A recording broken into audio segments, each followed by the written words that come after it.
Arquidiocese de Dili hamutuko Instituto Bambu kuda awan iha dare hori prevene raihalai ia tempo udan. Sestane Instituto Bambu Serviço Hamutuko Comunidade Zip no Land Cruiser apoio ai oan ba Arquidiocese Dili hodi halau reflorestação iha dare nune bele prevene erosão iha tempo udan. Diretor Executivo Instituto Bambu Abilio Emmanuel Almeida baru sateten atividade kuda ai oan ne hanesan oportunidade dahuluk nebe husi Instituto Bambu no Arquidiocese Dili realiza atu bele halo prevenção barraimono liu iha tempo udan.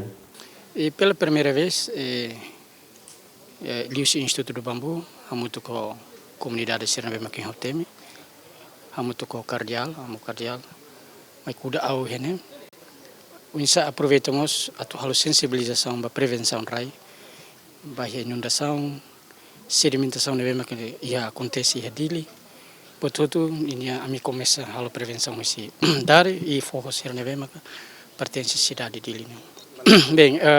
kulia kona ba valor econômico bambu nebe makin ami me kuda né ida au gua-duanya ni sing ni valor econômico ni ya ni diameter ni bot ni lahane sang ho betum ni bele ita bele hareba ya parte ekonomi hansa ita bele de ba ya construção uma ponte de estrada será né au gua-dua osi Colômbia ni ora o betum né ita bele transforma hansa matéria-prima ba mobiliário cadeira mesa arjodamata e pacercelos. Arcebispo Arquidiocese Metropolitana Dili Dom Virgílio Cardeal do Carmo da Silva SDB agradece ao Instituto Bambu, Comunidade Zip no Land Cruiser e Timor-Leste, tama bele apoio an Arquidiocese Dili hodi realiza kuda ai oan hirakne ia dare. Ohin, hetan fali oportunidade da mai hal lançamento ba ia Bambu.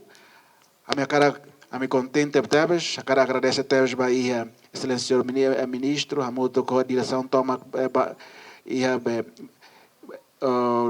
instituição Bambu ninian nebe apoio ami hodi hala inisiativa da nem dare tamba dare ne ita quando sa avião liu e husiona fulan junho ita molok mai tu ita ne hatte ke tu mai dare ne fati hatte ke usi tasi ibu mai ne tare hototo marang fati ne be mata ko ituan mak dare ne de dare ne de tanai ne desde ulu quando a minha rotina lima nem liu pato ho reflorestação ne hakaho objetivo dane o insama bela recupera fila fali ai ha horisira halo dare ne matak na fatin.